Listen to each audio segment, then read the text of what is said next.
Comment est née votre marque? En fait, bon, je peins depuis une dizaine d'années et il y a environ 2 ans, ma mère est revenue avec un sac en toile et m'a demandé de lui customiser ce sac. Et donc je lui fais une création picturale sur ce sac.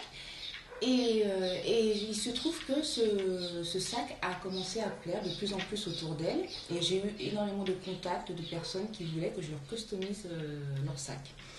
Et de là est née l'idée de créer ma propre marque, c'est-à-dire de créer ici, en Martinique, une collection de sacs peints et proposer donc ce produit original aux femmes de la Martinique et d'ailleurs, de plus en plus. Quel type de matière affectionnez-vous pour vos bijoux et accessoires? Alors pour les sacs, j'ai mis énormément de temps à trouver la toile qu'il me fallait, parce qu'il me fallait une toile résistante, imperméable et surtout qui retienne la peinture. Et j'ai finalement trouvé cette toile qui est une toile de polyester enduite de PVC, donc complètement imperméable.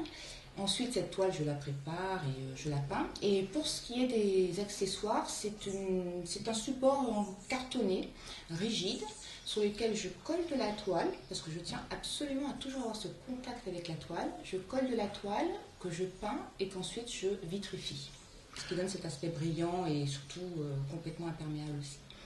Comment définir votre style? Le style sur mes accessoires, hein.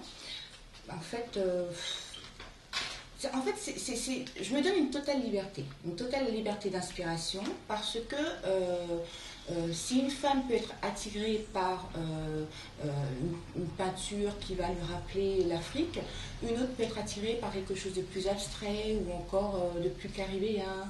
Donc voilà, je m'inspire d'un peu de tout ce que je vois en fait dans la mode ou dans la vie. Pour quel accessoire ou bijou craque le plus votre clientèle? Alors, en général, ce sont les sacs. Et en ce moment, plus particulièrement, le dernier motif que j'ai créé,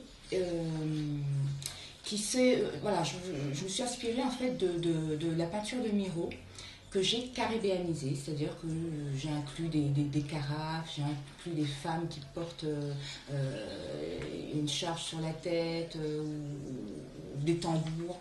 Voilà, c'est vraiment le motif qui plaît le plus en ce moment. Quelles sont les personnes qui nourrissent votre imaginaire?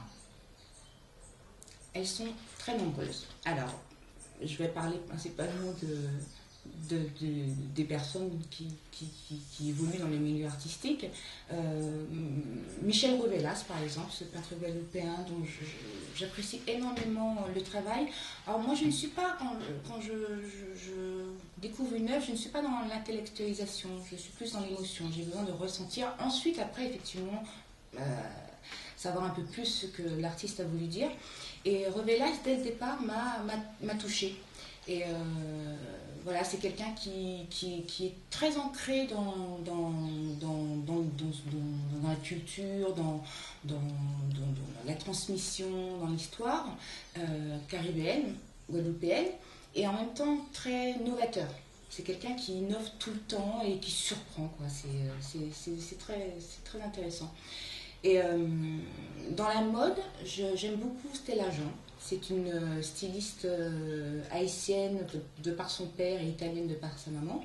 Et elle a réussi à faire un très harmonieux mélange de l'art haïtien qu'on retrouve sur ses vêtements et la mode occidentale. Vous avez débuté par la peinture. Que représentent aujourd'hui les toiles pour vous?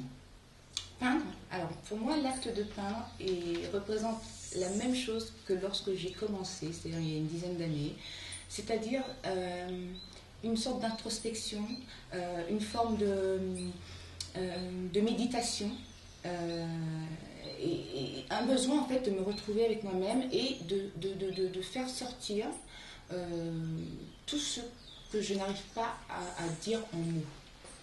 Ce qui est assez fréquent chez moi. Voilà, pour moi, c'était une forme d'expression, c'est la peinture. C'est une façon d'exprimer ce que je ressens, mes émotions. Quel est votre rêve? Alors, l'un de mes rêves, oui, parce que j'en ai plein, ce serait c'est d'exposer mes toiles dans un grand musée, que ce soit à New York, à Paris, en Afrique. Voilà, ça c'est vraiment...